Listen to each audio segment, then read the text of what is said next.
Hello everyone, thought I'd share a short video about the Forage feeder bar. This is a 565 New Holland Baler, and the 565 and the older balers had this Forage bar. It's chain driven off of a shaft, a little bit different, but anyways, these roller bearings right here went bad, and what happens is this cup comes off, and then the bearing starts getting dried out because it's in there wrong and it's wiggling around. But you got to take this out, this set screw, and then there's a shaft that goes inside there, and that whole piece there comes out. Now you can buy this whole unit from New Holland, or you can save the shaft and put the bearing on the shaft, and then this is the cup. And then tighten it back together where this, you can see where the set screw was, just put it back together.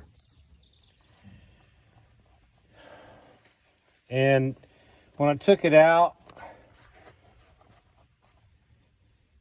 it was the same way. I'm going to put it back in, just doing the opposite direction. Got to take all these fingers, feeder fingers, off of it, in the front of it.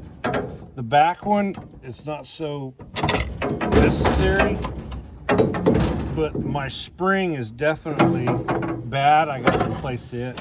But just take the front of it and put it way up in the corner where it's at, up in there. And then as you can see right there, there's just enough room to get those wheels back in place. And then it slides all the way back. And then I'll be able to put it back together right here. I'll fix that spring. Now you see I put a little bit of grease on it. These bearings are still good. It's got a collar in there.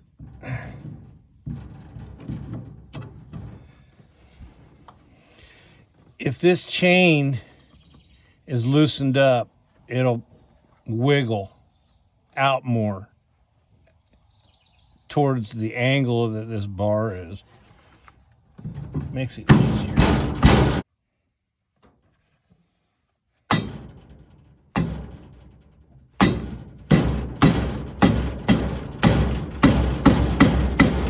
After installing the Forage bar, put the chain back to factory settings.